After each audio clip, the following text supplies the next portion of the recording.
Hello, good morning, good afternoon, good evening, whatever part of the day it is for you. Welcome. Welcome to Wealth Reimagined. So, I am your host, Mya K, and I just want to welcome you. Thank you for tuning in. I know that it has been announced that the Family Bloodline Network would be starting this segment. And so I could not allow Financial Literacy Month to come around and not have content ready to go for you. So, welcome. Thank you for June. Welcome. Thank you for tuning in and joining me as we dive in. So, let me tell you a little bit about me. So, my name is Mya, and I have been in the banking industry for over 20 years now. And I'm learning how to use this studio, so bear with me just one moment because this view is a little crazy.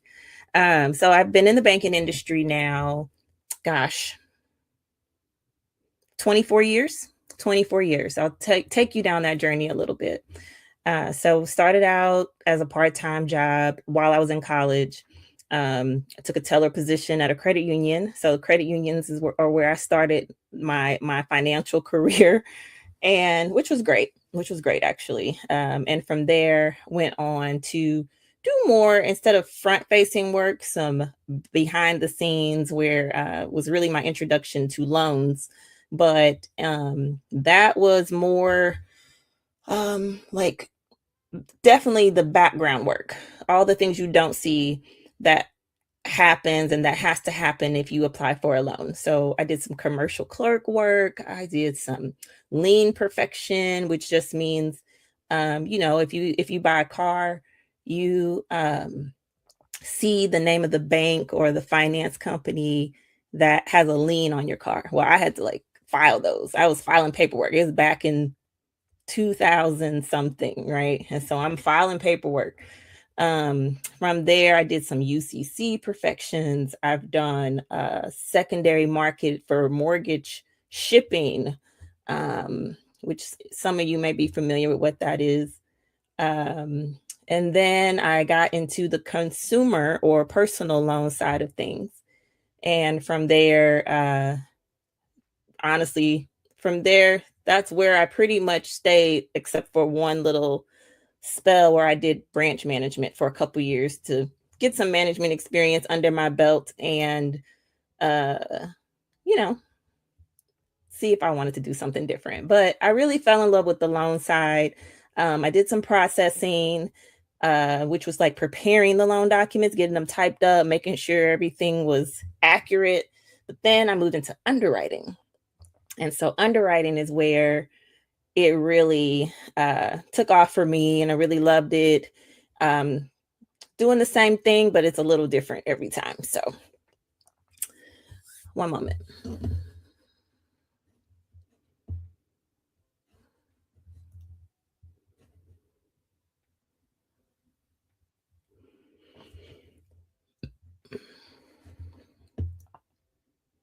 And I'll edit this out. I don't know how to use the studio yet, but I don't like what I'm seeing here.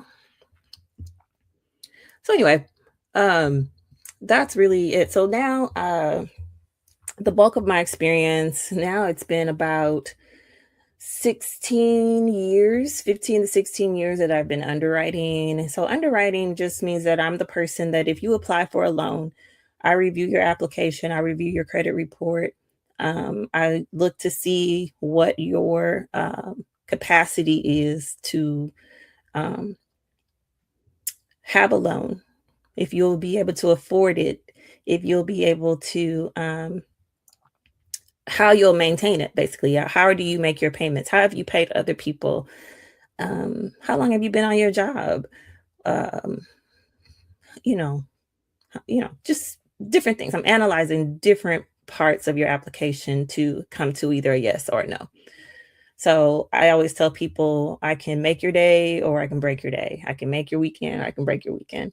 And it's not personal, it's just part of the process. And You have to fit in between certain guidelines for us to approve.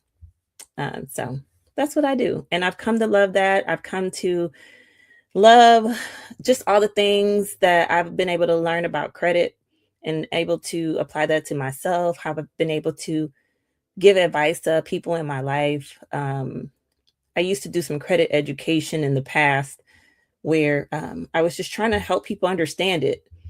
People seem to be very attracted to credit and they want it and they feel like they should be able to get what they want just because of a credit score and all that. But that is a conversation that I will save for a different episode because I really want to take you through a bit of a series this month for Financial Literacy Month and really set some foundational pieces that I hope you can take something away from and it'll be beneficial and can help you in your own financial journey.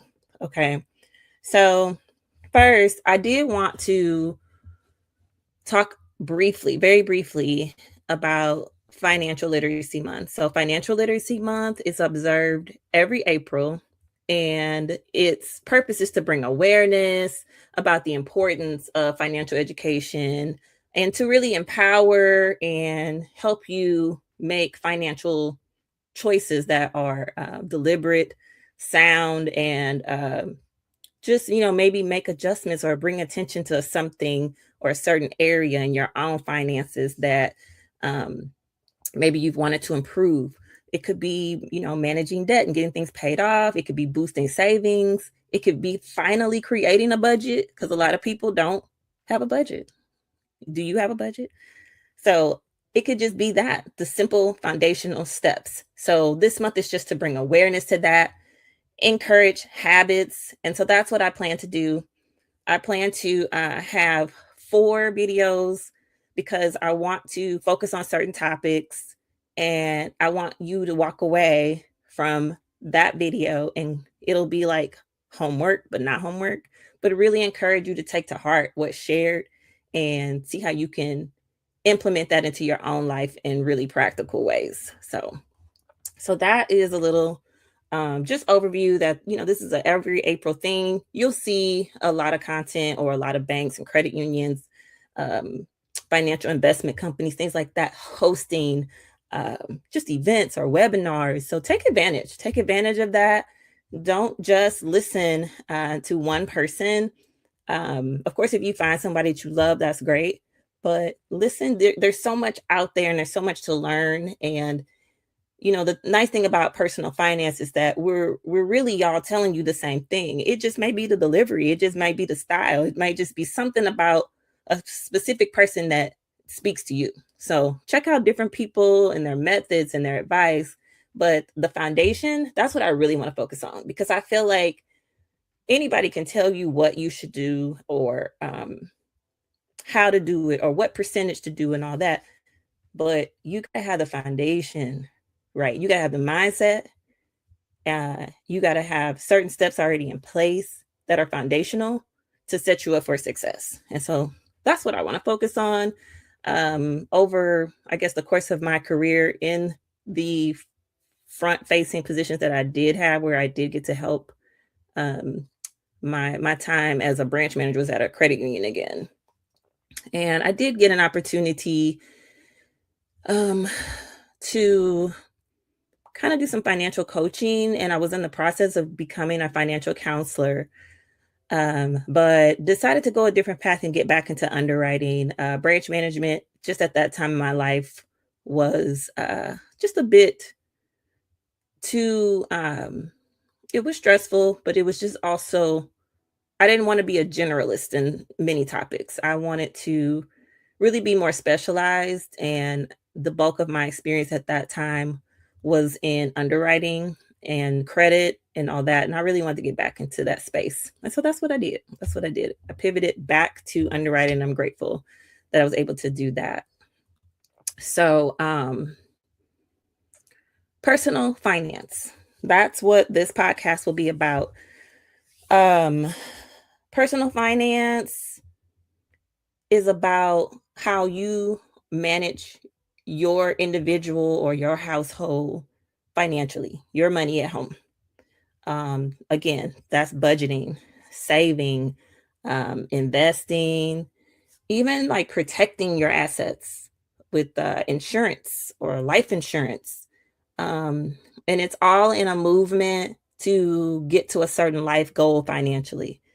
So, you know, we can get into conversations about income, budgeting, spending, saving, investing, debt management, and all with the goal, the overall goal. So, again, foundational, right?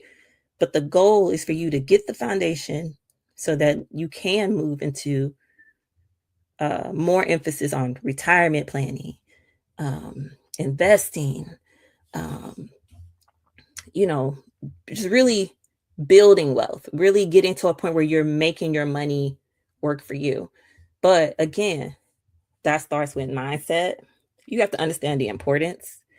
You have to understand that however you grew up with money doesn't mean that's how you have to be with money.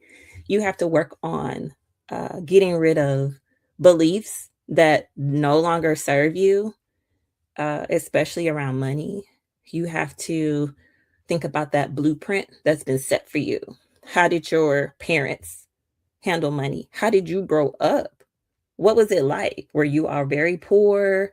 Did you only get hand-me-downs? Um, were you middle class? You have to take all these things into consideration. And based off of that initial blueprint that you have for money, do you have beliefs that are serving or that are not serving you, that are hindering you? Did you see your parents always wiping a credit card and you had and everything you wanted was there, but you also saw like your parent stressed, dodging the phone?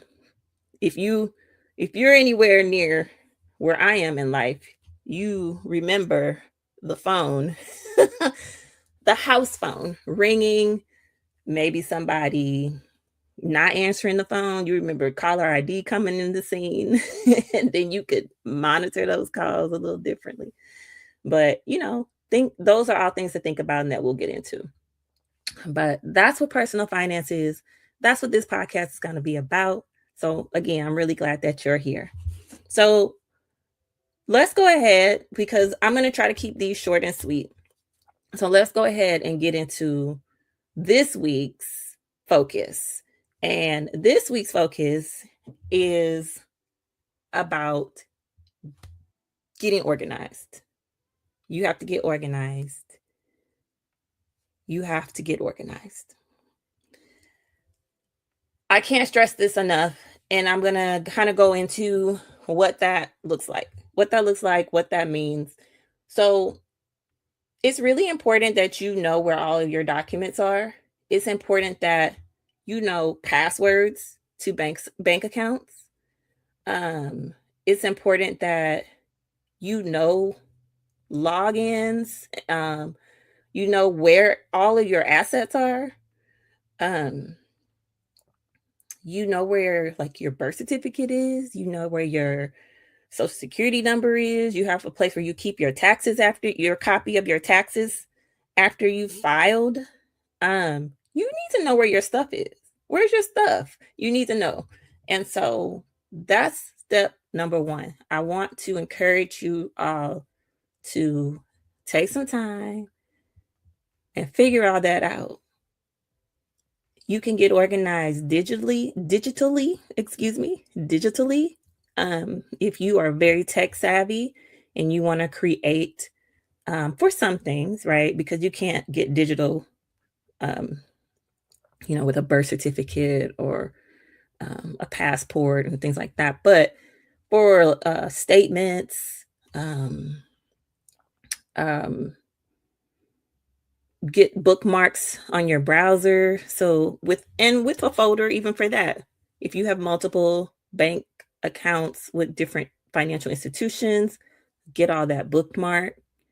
Um, and or if you want to do more old school, I can't reach it, but I have a file folder or a file cabinet, a little portable one. It's not like a cabinet, a little bin, I'll just say, where I have hanging folders in it and I have organized it in alphabetical order, just different things, Um, my my life insurance policies over there, my passports, my legal documents. I have some legal court documents.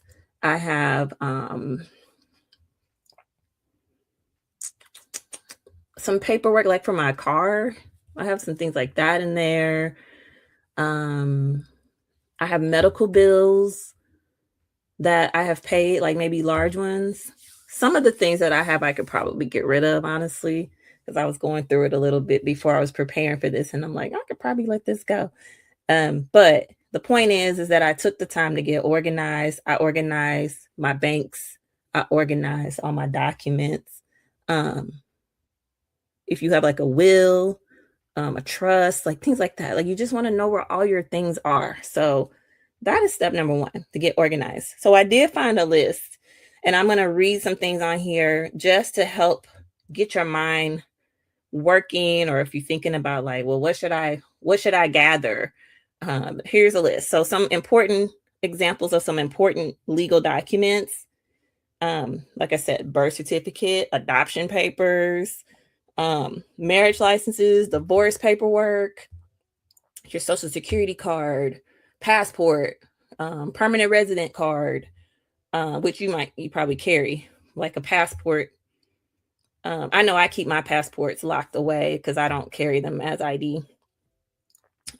Naturalization documents, wills, if you have like a power of attorney, um, a copy of your deed to your home, um, your title, your car title. Where's your car title? So that's some ideas of some legal documents that you want to know where they are and you want to put them in a safe place. You want to put them in something fireproof. So start thinking about those things. Look up some of those fireproof cabinets, and think about your own life and your own documents and things that you have. Where are they? And let's get them all in one place so you know exactly where your things are. We talked about taxes. So they say you should keep taxes up to 3 years. Now, I keep my taxes electronically because I file electronically, and then I just go ahead and save a copy. So I have a folder on my computer that has various years of tax returns. And again, you only probably need to keep 3, but I have more than that just because it's digital. But something like that. This property tax statements. Um, Nowadays, I mean, if you want to just have it handy, you can. Let's say you're doing borrowing at the bank using your home. Let's say you want to get like a home equity line of credit. It might be helpful to go ahead and know where your property tax statement is, to show proof that it's paid in the event there's some discrepancy with the county. So that's not harmful to have. Personal property. If you're in the state of Missouri, you know all about personal property. Um, and having that statement again, showing proof it's paid. Even if you just wrote paid and the date. Um, and that way, if there's ever some type of discrepancy with the county or the state, you have proof, or you can get them proof. It's like, hey, I paid this on such and such date. Um, from you don't have to tell them specifics about your account, but if you put enough notes on your own statement, it'll be easy for you to track down that debit that they took the money out your account already. Financial accounts.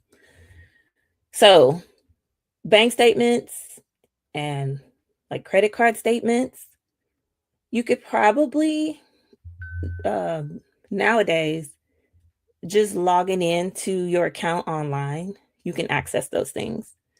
If you have like special situations maybe where you've set something up on some type of debt repayment plan, or you've done some type of debt not elimination, but like cancellation. You've settled a debt, something like that. I would definitely hold on to for a little bit.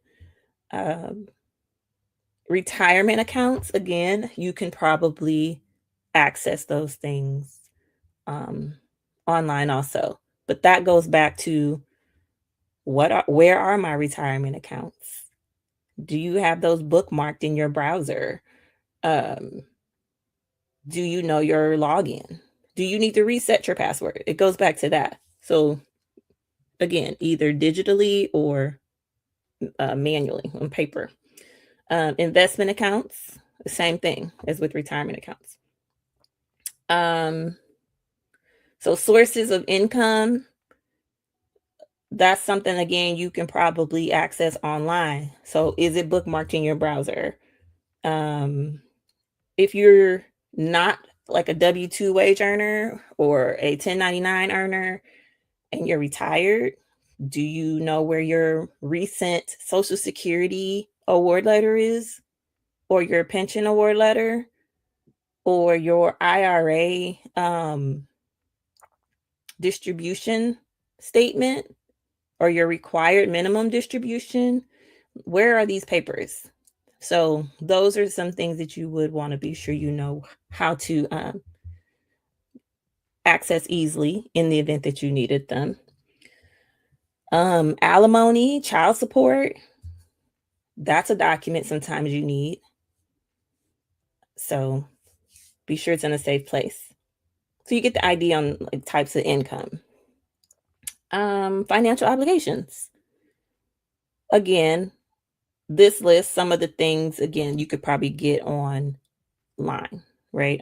By logging in your account, but mortgage statements, lease, utility bills, you could probably do that online mostly. But if you're somebody that wants to keep that, that would be something else. Car payments.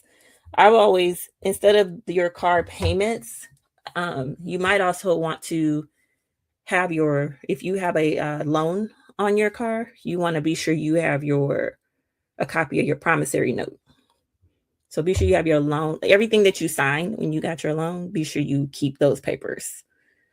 Student loans, child support payments, if you're making child support payments, and same like alimony. So things like that. Insurance, be sure you know where your policies are. Where's your homeowner's insurance policy? Where are your life insurance policies? Where's your renter's insurance policy? Medical, be sure you know what all your medical insurance covers. If you have that, they usually mail that out. Or again, is it bookmarked on your browser? So that's a list of some things. Let's see if I missed anything. We talked about medical, a will, death certificates for loved ones if needed. And then even if you're military, I know somebody that was in the military. Current military, your like a current military ID, I would assume you have it on you, but what about your discharge paperwork? You might want to have that in a safe place and easy to find. So, and there may be some other things that are pertinent to your life that would need to also be included. But those are just some general ideas. I thought that list was helpful to get your thoughts going. So the reason that not just getting organized, right? Getting organized will set a foundation where you know where everything is, right? And it's also going to force you to look at things. You're going to probably look at a balance for the first time. You'll see how much is in a retirement account that you haven't looked at in a while.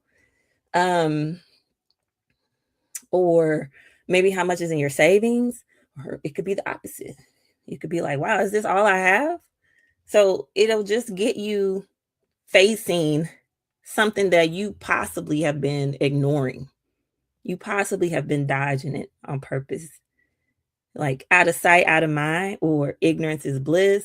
A lot of people dodge facing what their financial situation really is. It's like if I ignore it, it'll go away. And that's definitely an approach you don't want to take. I challenge you to know your financial situation, even if it's not where you want it to be. It's important to start somewhere. So, all of this gathering and organizing, write down everything that you know you have, and then mark it off once you've located it and put it in a folder or scanned it in digitally, however you feel it'll be easiest for you to manage it. Do that. And then you can start to see an accumulation of your assets. Okay. So assets could be cash, liquidity, cash on hand, money in your checking, your savings, a money market account, a high yield savings account, um, or investment. So a CD, it's more liquid than it is an investment. I think sometimes it's referred to as an investment because it will have a maturity date, but it can also be withdrawn with a penalty. So, but I would probably put a CD more with cash.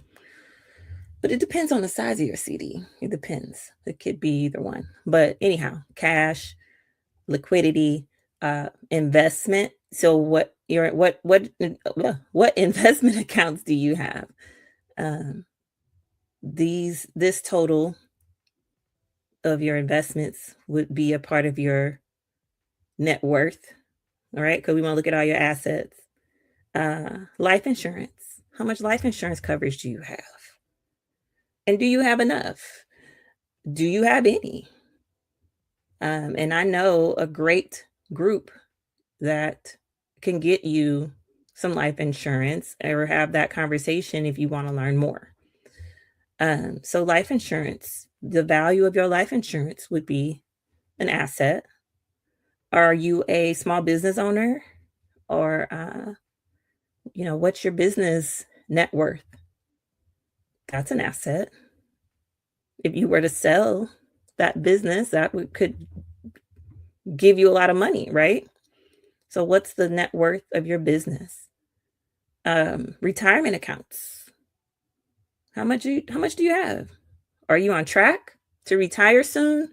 Are you behind? You need to play catch up. Do you need to figure out how you can get some margin in your budget so you can play catch up? So again, getting organized, knowing where your documents are, um, setting those bookmarks on your browser, on your personal computer. Um, those are steps that are critical to really setting a foundation and really just showing not just yourself, but your finances that you're about to take charge. Okay. So that's all I have for this episode.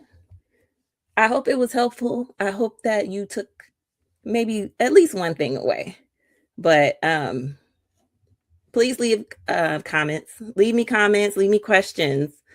Um, but start there. And then next week, I'll be back and we'll talk about step 2. Once you have set that foundation and gotten organized and gotten all your paperwork, all your documents in a row, and passwords reset and all that. So thank you again. Thank you for joining me again. I hope you enjoyed, and I will see you next time on Wealth Reimagined.